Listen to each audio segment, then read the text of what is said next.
guys? Welcome to Trilogy Effect with the latest MCU movie coming out, Thor: Love and Thunder, directed by Taika Waititi, featuring Chris Hemsworth, Tessa Thompson,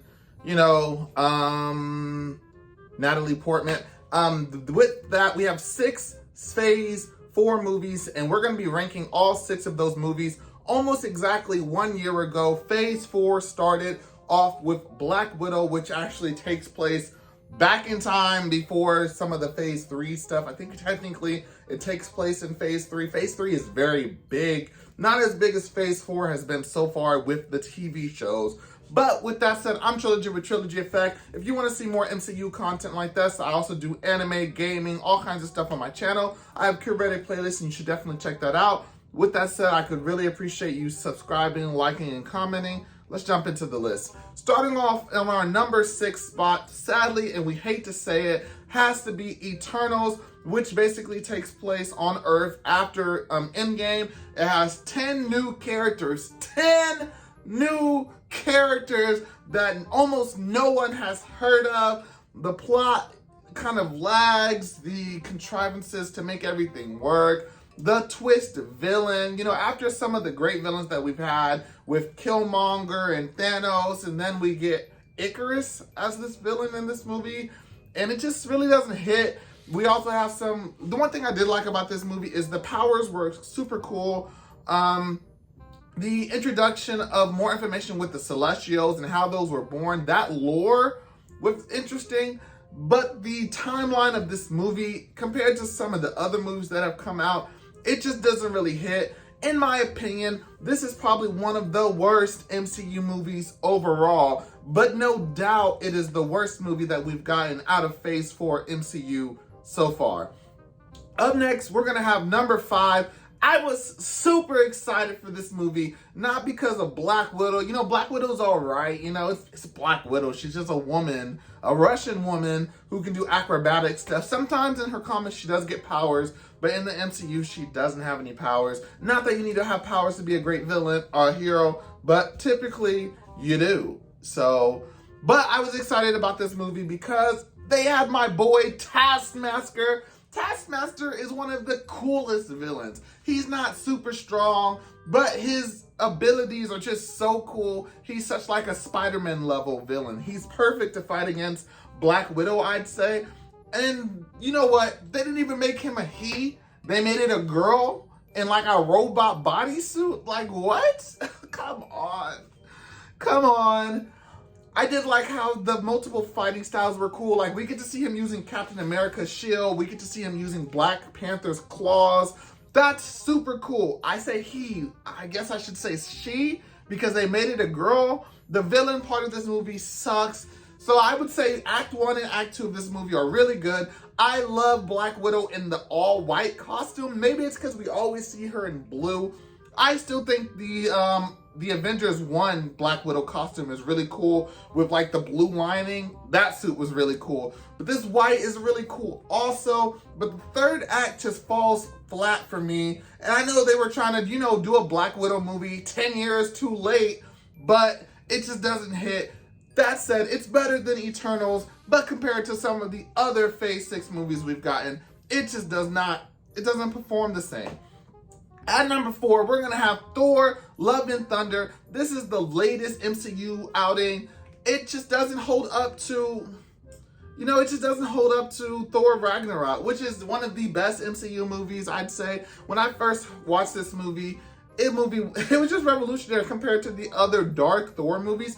And I liked them. I was one of the few defenders of Thor 1. And over time, I think I like Thor 2 better than Thor 1. On a relationship aspect, the villain in Thor 2 sucks, Malekith, whatever, Eternal Darkness, whatever. We just have much better character moments in Thor: The Dark World, and I would just defend it as not the worst Thor movies. Yes, is it a great MCU movie? No, but it's not the worst Thor movie. And Love and Thunder, I like the humor. I loved the humor in Thor Ragnarok. I loved the jokes with the goats in here, but overall, I just don't know. I just watched this movie, so it's really fresh, but it's hard for me to really say why And I didn't dislike this movie. Like, I just don't think it's the best Thor movie. And compared to some of the other movies on this list, it just doesn't hold up compared to that. I didn't think it would be able to be as good as Thor Ragnarok because that was just like a perfect gem. And then, of course, this movie also didn't have Loki in it. And it just doesn't feel like a Loki movie without Thor, Loki, and Jane. Although Ragnarok managed to have a great Thor movie without Jane. But, hey, you know, hey. Anyways, up next for our halfway point, we're going to be doing ShangChi and the Legend of the Ten Rings. I was not familiar with ShangChi at all before this movie came out. And I think it's very telling that I'm putting this movie above the other ones. But when I thought about it, Black Widow and Eternals, I knew those were going to be at the bottom. But I had to sit and think, is The Love and Thunder better than ShangChi and The Legend of the Ten Rings? And I just don't think so. I have some complaints about how easy it was to beat the big monster at the end. But I like the dad as the bad guy. I like the rocky relationship with the sister. I like the humor that his best friend brings. I like that they're really just friends. Like, they might become romantic partners in the future. But I love seeing like a woman and a man just friends, you know? We got to see an Asian perspective. Do we have any Asian heroes? I'm trying to think. Besides Wong? I like ShangChi and the Legend of the Ten Rings. I think the ring should have been destroyed at the end of the movie, but that's just me. I don't really have any complaints about this movie besides the final act. But I like ShangChi, The Legend of the Ten Rings. It was very refreshing, and it was cool going into a Marvel movie not knowing who I was going to see. After my rocky experience with the Eternals, I was like, do I want to go see more heroes that I don't know about? Because I didn't know about ShangChi. But it really paid off with this movie. I liked it. On our number 2, our runner-up for the best movie is going to be Doctor Strange in the Multiverse of Madness. I know a lot of people didn't like this movie, but I have to say, if you're ranking your list, even if you didn't like this movie, you're going to put Eternals above it? You're going to put Black Widow above it? I can see maybe people removing Shang-Chi and Thor, but you just cannot put Black Widow or Eternals above Doctor Strange in the Multiverse of Madness. Watching this movie, Sam Raimi's directing is amazing. I love multiverse, time travel stuff. Yeah, we didn't time travel in this movie, but I love all of that stuff. Going through different worlds, America Chavez, Wanda makes a great villain. And if you pay attention, I didn't catch this, but like in hindsight, Wanda has been getting stronger and stronger throughout the movies. And it's just an amazing payoff seeing her in this movie as the bad guy. I like Doctor Strange. His movies are really good. I didn't think they were going to be able to surpass the first Doctor Strange movie. Just like Thor Ragnarok couldn't be surpassed. I was like, these are out of order, but I had the same opinion with Thor Ragnarok, but I was right about that one. With Doctor Strange, I was like, they're not going to be able to make it better than Doctor Strange 1. That movie was just so good. But Doctor Strange 2 is better. The Easter egg, the cameos, I could nitpick the cameos, But overall, I really like this movie, and that's why it's earned its number 2 spot. If you've been on the channel for a while and you know me, or if you could just do operation of, removing what's left over, number 1 is going to be SpiderMan No Way Home. I don't care. Sue me for nostalgia. I don't care. This movie is amazing. We get to see 20 years of Spider-Man in one movie. We get Tobey Maguire, we get Andrew Garfield, we get Alfred Molina as Dr. Octopus, we get Jamie Foxx as Electro, we get whoever plays the Lizard, I don't know his name.